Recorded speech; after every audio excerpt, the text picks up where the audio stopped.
Okay, so now we're going to go over sort of the key conditions to figure out, do we want our company or our brand to be a social object? And if your executive team or your sales team or your marketing team say no to any of these, then probably not a good fit for your company at this time. Maybe something to readdress in 3 months or 6 months, but don't do it now. So the first question that you'll have to ask your executive team is, do we want our company to be able to actually talk directly to our customers without intermediaries, like direct, one-to-one? That's the first question. Second one, do we want to talk to them on a day-to-day basis? And notice I said day-to-day. I didn't say Monday through Friday. So, I mean, Sal, when was the last time you remembered? Doesn't awareness your company, and you're not a huge company. You guys are only, 100 people or something? 200 people? Yeah, not even. Okay, so do you guys ever get inquiries from your social customers on a Saturday or a Sunday? Yes, we do sometimes. Okay. It's usually not urgent stuff, right? But people still want to know stuff, right? Correct. Yeah. So you have to get into the idea of talking to your customers on a day-to-day basis, like every day. Does this mean you're going to need a 7-day-a-week employee? No. But it might mean someone who handles some of your social media channels might need to log on for 10 minutes on Sunday. Not a huge deal, but something that needs to be done. Then the third thing is about sort of your positioning and messaging of your company. Do you want your customers to think of you as proactive, highly engaged, and responsive? Because some of the companies I've worked with said, heck yeah, this is great. In fact, I'm heading into San Francisco in an hour to meet with a clothing company that told me, we want to be seen as super, super, super responsive, highly customer service oriented.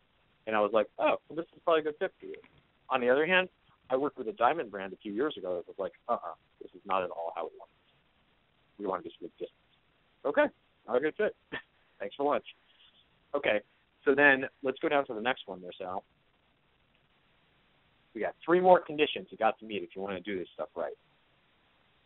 All right, so these are 4, 5, and 6. So the fourth one is, are you willing to stay on top of these conversations and turn them into actionable items? So when you see something in your social marketing software, so let's say, it's 9 o'clock in the morning, you just got into the office, you're like, woohoo, it's going to be a great day, all right. Oh, no, I looked in the social marketing software and something's wrong. So maybe, a customer sent a tweet that says, hey, your new product is not so good. This is what I don't like about it. Okay, well, can we convert that into an actionable item and have customer service make a phone call? Can we forward that to somebody in operations to let them know there might be something wrong with shipping that caused this? That kind of thing. So are you willing to not only see what the customers are saying, but turn them into action items? It's as though if a customer called on the phone and told you something was wrong, you'd probably connect them with customer service. So why wouldn't you send their tweets to customer service? That said, if you're not willing to do this, don't go ahead with this. Number 5. Do you want to know instant feedback? Okay. Raise your hand if you saw the new Tropicana orange juice thing from about a year ago. The new container of Tropicana orange juice. I want to see who on the call saw it. Just, let's see. I'm checking the numbers. Raise your hand if you saw the new Tropicana. Okay. It's really funny. So only 20, no, not even 20. It looks like, let's see. I'm trying to get a final count here. It looks like 10% of the people on the call. Okay, you can put your hands down. The reason you barely saw the new Tropicana orange juice thing, only 10% of you raised your hand. It's just 19%, or sorry, 9% or so, is because Tropicana, they spent, I think it was a few $1 million on this new packaging idea. They put it out, and everybody, all their customers, revolted. They hated it. Could they have possibly just sent a couple package designs out via Twitter, maybe a Facebook poll, something like that? It would have cost them a couple $1,000. They didn't do that, and instead they scrapped their entire new package. So they could have gotten around that if they'd used social media to solicit their really important customer feedback. And, that's the thing. Once you've got this social network built out, you can do that. I saw my friend David yesterday.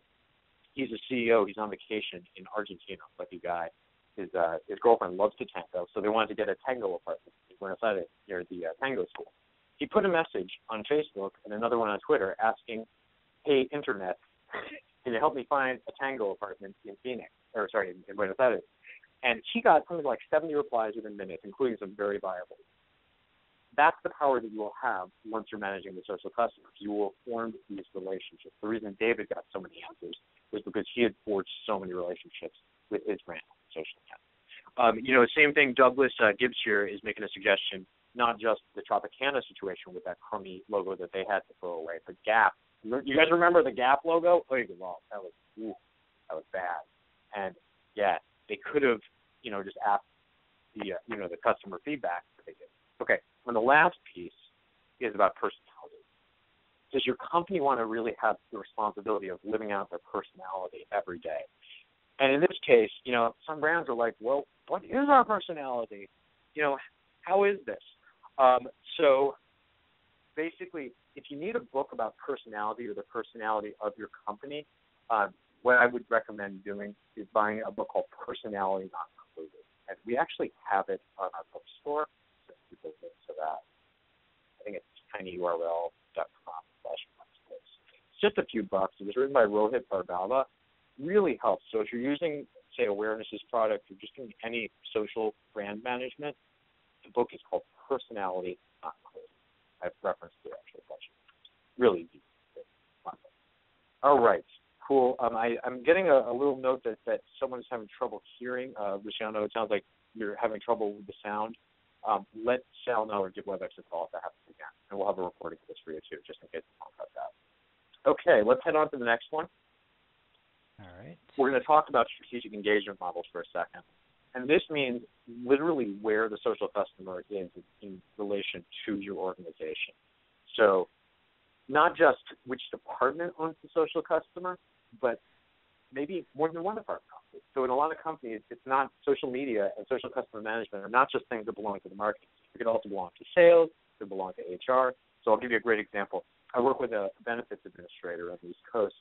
They have their marketing team initially on the social customer, but then when the social customer shows interest, they hand them off to sales. So then the social customers own by sales and marketing. Then after they become a customer, they're owned by sales, marketing, and customer service. So you got to think really about customer ownership.